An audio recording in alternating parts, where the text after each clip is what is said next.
Now, moments before the Chauvin trial verdict came down yesterday, police in Columbus saved the life of a black girl who was about to be stabbed. Now, don't take my word for it or law enforcement's. Body cam footage shows us exactly what happened.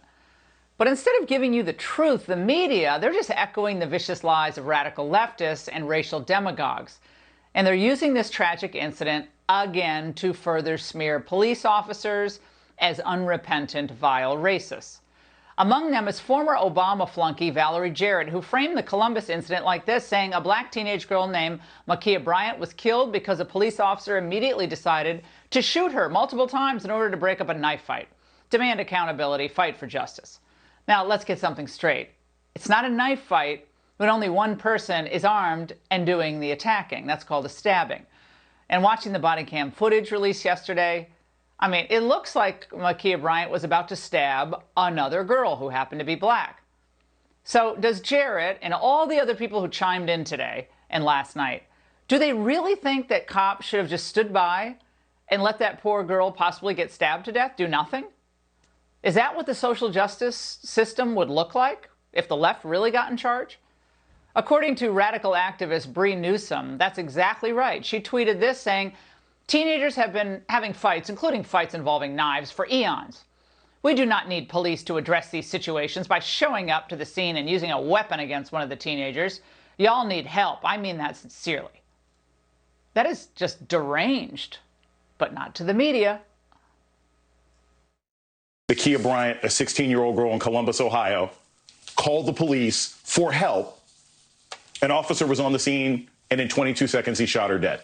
What if it were a member of your family, your neighbor, in essentially a teenage fight, a schoolyard fight? So many other black people will face similar fates. The police will not exercise discretion, will not use a reduced sense of engagement to preserve black life. Now, just as pathological was attorney Ben Crump's tweet from the night before. Columbus felt the sting of another police shooting as Columbus police killed an unarmed 15-year-old black girl named Ma'Khia Bryant. Another child lost. Of course, it's just a complete lie, but one that was uncritically echoed by the New York Slimes. They only corrected the egregious falsehood after getting caught. But by then, the White House had already committed to the media its own version of the big lie. The killing of 16-year-old Ma'Khia Bryant by the Columbus police is tragic. She was a child. We know that police violence disproportionately impacts Black and Latino people and communities, and that Black women and girls, like Black men and boys, experience higher rates of police violence. Our focus is on working to address systemic racism and implicit bias head-on, and of course to passing laws and legislation that will put much-needed reforms into place at police departments around the country. Oh my God, she's awful. The only implicit bias I'm seeing right now is against blue lives. Because what we just laid out for you was the anatomy of a dangerous Soviet-like smear campaign that will only put Americans, and especially Black lives, at risk. Likewise, the lies about the Columbus shooting are only fueling more division, more unrest, more distrust, and of course, more misguided marches.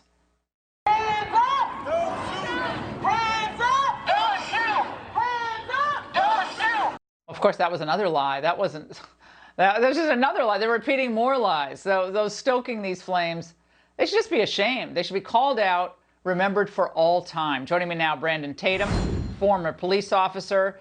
Brandon, this was something. It began right away yesterday, and it continued for most of the day with tweet deleted by LeBron James. Then another tweet came out saying we demand accountability, and he's tired of all this horrible stuff happening.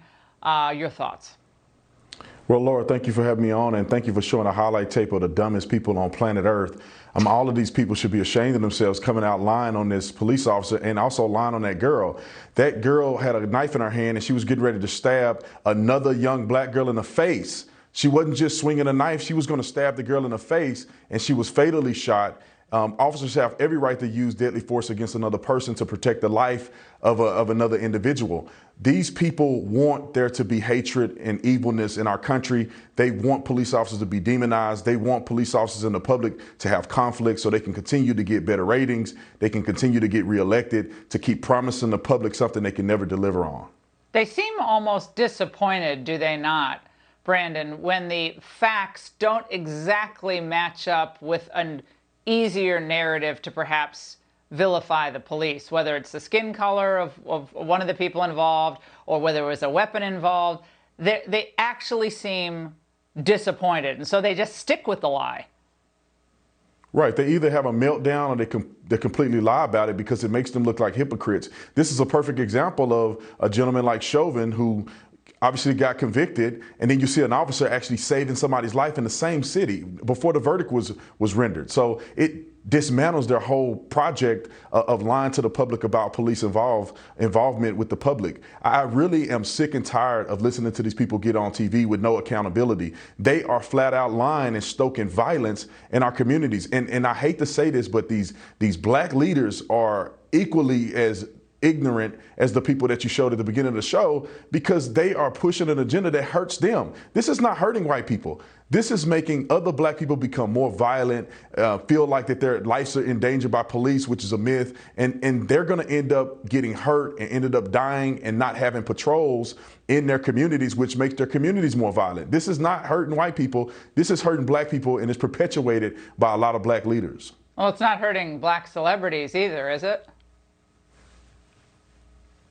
No, LeBron James is living on a high horse. He's in a multi-million-dollar house living around nothing but white people. He is not affected by none of this violence. He could care less. And at the drop of a dime, he'll have white officers at his house doing investigations on false claims if there is some. So LeBron James and these wealthy people like the BLM co-founder living in million-dollar houses, they don't care. They just want to push a virtue signal because they have nothing better to do. They're not educated enough to look at things from both sides. And they continue to want to push a narrative that's just not true. And I really wish they would be held accountable and at least ashamed of what they're doing to our country. Well, the truth ultimately will win out. Brandon, thank you.